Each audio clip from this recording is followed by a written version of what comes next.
Paano nga ba magkaroon ng 1K likes sa Facebook in just 1 hour lang?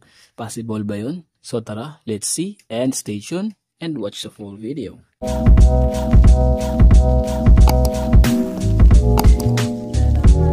So hello po mga idol. So welcome back again sa ating channel, no? For today's video is may tuturo ko sa inyo mga lods kung paano nga ba magkaroon ng maraming followers sa Facebook.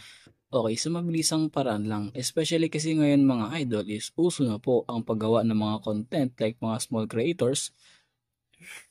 Siyempre, pag small creator ka, kailangan mo po ng maraming likes, okay? Para maging viral ang video mo. So, in this method or in this kind of video is tuturo ko sa inyo kung paano nga ba magkaroon ng maraming likes. Siyempre, kapag marami ka pong likes sa Facebook, kasama na rin po yung views doon, okay? So, pero bago yun, bago pa lang kayo sa aking channel, subscribe muna and loads kapag nakapag-subscribe ka. Comment mo sa baba dan dahil malay mo isa ka sa mapili kong manonood pag-giveaway natin, ipumabot na tayo ng 15K subscribers. Kaya kung ako sila subscribe muna, thank you so much. So, ano pang inantay natin? Start na po tayo kagad, no? Okay, so unang-una sa lahat is pumunta ka muna ng Play Store kasi sa Play Store is meron po tayong isang simple step lang naman. Okay, so dito is need po natin i-update ng ating Facebook. Paki-update po ang Facebook, okay? So, paano malaman if need ng update ng Facebook? So, as you can see, open pong nakalagay dyan. Kapag update ang nakalagay dito, so, click mo and i-update mo and then kapag nakapag-update ka, you're good to go na. So, antay mo lang sa mag-install and kapag open na ulit, open mo natin yung Facebook, okay? So, ganun lang naman kadali yun. Di naman siya mahirap gawin, napakasimple lang. So, update mo lang Facebook mo. Ayan, kapag na-update mo, click mo lang tong open. So, assuming nakapag-update ka na ng FB, di ba? Okay, so, next na gagawin natin dito is, punta ka sa iyong profile. Okay, ito. Okay, so, dito, simple lang ang gagawin mo. Ang gagawin mo rito is, hanapin mo lang dito yung kung na gusto mong paramin yung likes. For example, yung reels mo. For example, yung ito, profile picture mo. Or depende kung anong gusto mong paramin yung likes. Okay, so, kung makita nyo doon, so as you can see dito, is meron lang tayong 8 plus or something like 9 likes sa ating profile picture. Okay, so dito, may gagawin natin dito is simple lang. So, wala siyang kahirap-hirap, mabilis lang po siya gawin. First up na gagawin natin is, syempre home muna to. Pagkatapos balik ang Play Store. Sa Play Store is meron ko po isang application na kani-install. So, ano nga ba ang application na yun?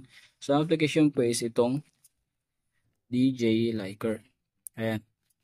So, ito po yung application na kailangan mo install. Ayan. So, kung makita mo, meron siyang 1M downloads na. So, napakarami na po nakapag-download dito.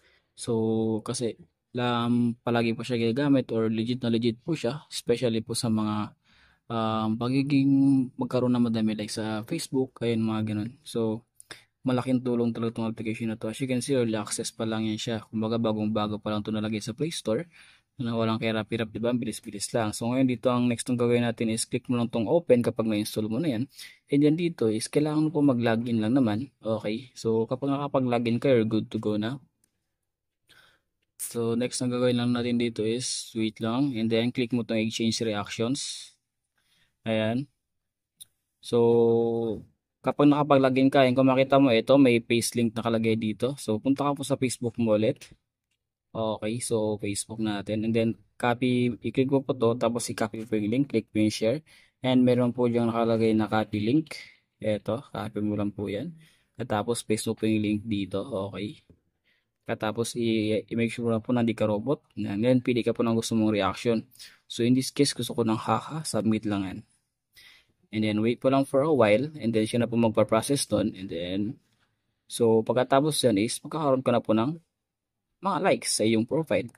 So, syempre may proof yan. So, wait lang natin to hanggang sa matapos.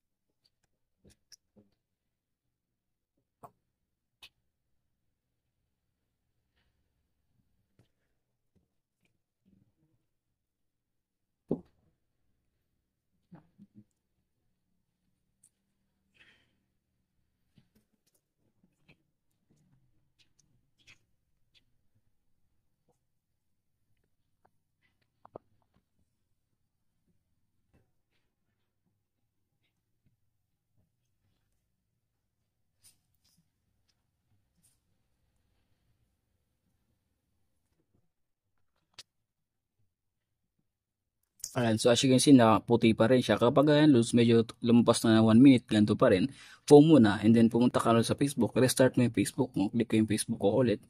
Ayan, kung makita mo, may notice na tayo dito, and ayan, kung makita mo, nagre-react na sila, nag-ahaha na. So, ibig sabihin, gumana na po yung strategy natin na ginamit natin doon. Ayan, kung makita mo, di ba? So, from 9 likes kanina, ngayon is naging 17 or 18 likes na. Kasi ganoon lang kadali and kabilis po makakuha na maraming likes sa Facebook kung gugustuhin mo lang, okay? So yun na naman load, mabilis na yung video noon. If you like the video, please like, magtatagal pa mga idol. Till next time, peace out, keep safe everyone, bye bye.